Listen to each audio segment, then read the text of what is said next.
भक्तगणों, आज आपको शिव पुराण सतगुरु संहिता में नंदीश्वर अवतार का वर्णन की कथा कहूंगा। आप इसको ध्यानपूर्वक सुने।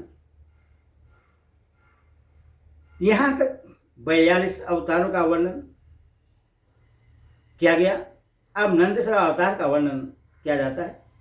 संत कुमार जी ने पूछा, प्रभु आप महादेव के अंश से उत्पन्न होकर पीछे शिव को कैसे प्राप्त हुए थे? यह सारा वृत्तांत में सुनना चाहता हूं, उससे वर्णन करने की कृपा करें।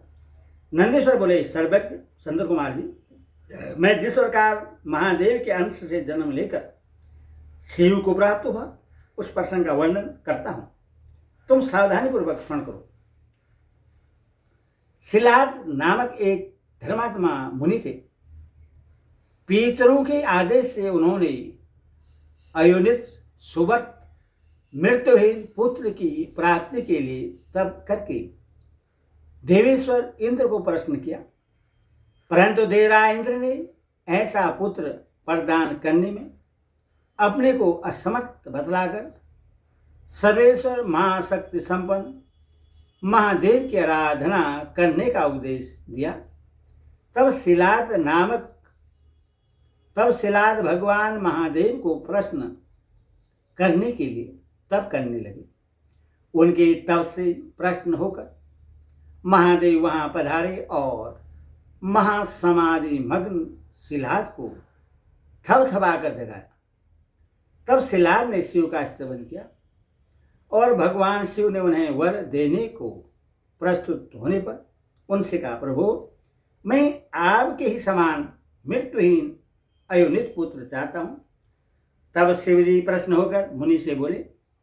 शिवजी ने कहा, तपोधन विप्र, पूर्व काल में ब्रह्मा जी ने, मुनियों ने तथा बड़े बड़े देवताओं ने मेरे अवतार धारण करने के लिए तपस्या द्वारा मेरी आराधना की थी।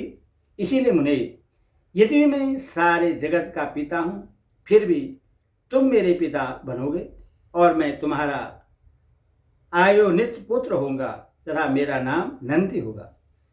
नंदीश्वर जी कहते, मुने यो कहकर कृपालु शंकर ने अपने चरणों में प्रणिपात करके सामने खड़े हुए शिलाद मुनि की ओर कृपा दृष्टि देखा और उन्हें ऐसा आदेश दे वे तुरंत ही उमा सहित वहीं अंतर्ध्यान हो गए। महादेव जी के चले जाने के पश्चात महामुनि शिलाद ने अपने आश्रम में आकर ऋषियों से वह सारा वृत्तांत कहा सुनाया। कुछ समय बीत जाने के बाद जब यज्ञ वेदा में श्रेष्ठ मेरे पिताजी यज्ञ करने के लिए यज्ञ क्षेत्र को जोत रहे थे, उसी समय मैं शंभु की आज्ञा से यज्ञ के पूर्व ही उनके शरीर से उत्पन्न हो गया। उस समय मेरे शरीर की प्रभा युगांतकालीन अग्नि के समान थी। तब सारी दिशाओं में प्रसन्नता छा गई और शिलाद मुनि की भी बड़ी प्रशंसा हुई। उधर शिलाद ने भी जब मुझ बालक को प्रलयकालीन सूर्य और अग्नि के सदृश प्रभाशाली त्रिनेत्र चतुर्भुज प्रकाशमान जटा मुकुटधारी त्रिशूल आदि आयुधों से युक्त सर्वदा रुद्र रूप में देखा, तब वे महान आनंद में निमग्न हो गए और मुझे परमहंस को नमस्कार करते हुए कहने लगे।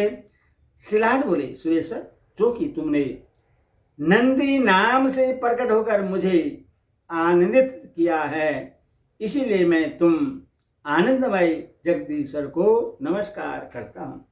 नंदीश्वर जी कहते हैं, मुनि, तदंतर जैसे निर्धन को निधि प्राप्त हो जाने से प्रसन्नता होती है, उसी प्रकार मेरी प्राप्ति से हर्षित होकर पिताजी ने महेश्वर की भली भांति वंदना की और फिर मुझे लेकर वे शीघ्र ही अपनी पर्णशाला को चल दिए। महामुनि, जब मैं शिलाद की कुटिया में पहुंच गया, तब मैंने अपने उस रूप का परित्याग करके मनुष्य रूप धारण कर लिया। तदंतर सायंकालीन नंदन पुत्र वत्सल शिलाद ने मेरे जात कर्म आदि सभी संस्कार संपन्न किए।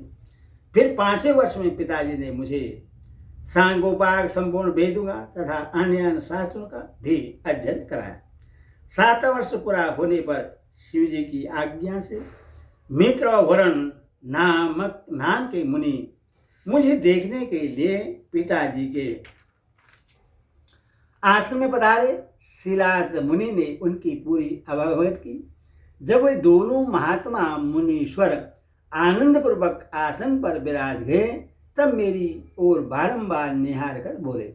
मित्र और वरुण ने कहा, तात शिलाद, यदि भी तुम्हारा पुत्र नंदी संपूर्ण शास्त्रों के अर्थों का पारगामी विद्वान है, तथापि इसकी आयु बहुत थोड़ी है। हमने बहुत तरह से विचार करके देखा, परंतु इसकी आयु 1 वर्ष से अधिक नहीं दिखती।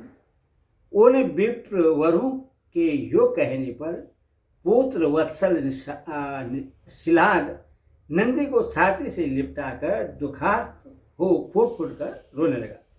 तब पिता और पितामह को मृतक की भांति भूमि पर पड़ा हुआ देख नंदी शिवजी के चरण कमलों का स्मरण करके प्रसन्नतापूर्वक पूछने लगा, पिताजी, आपको कौन सा ऐसा दुख आ पड़ा है जिसके कारण आपका शरीर कांप रहा है, आप रो रहे हैं? आपको वह दुख कहाँ से प्राप्त हुआ है? मैं इससे ठीक ठीक जानना चाहता हूँ। पिता ने कहा, बेटा, तुम्हारे अल्प आयु के दुख से मैं अत्यंत दुखी हो रहा हूँ। तुम्हें बताओ, मेरे इस कष्ट को कौन दूर कर सकता है? मैं उसकी शरण ग्रहण करूँगा। पुत्र बोला, पिताजी, मैं आपके सामने शपथ करता हूँ और यह बिल्कुल सत्य बात कह रहा हूँ कि चाहे देवता, दानव, यम, काल तथा अन्याय प्राणी ये सब के सब मिलकर मुझे मारना चाहे तो भी मेरी बाल्यकाल में मृत्यु नहीं होगी, अतः आप दुखी मत हो।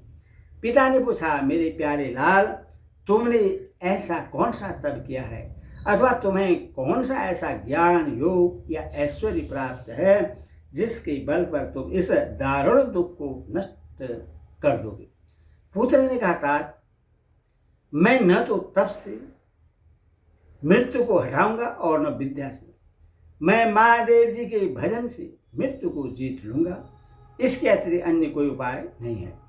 नंदेश्वर जी कहते, मुनि, यो कहकर मैंने सिर झुकाकर पिताजी के चरणों में प्रणाम किया और फिर उनकी प्रतीक्षा करके उत्तम वन की राह ली।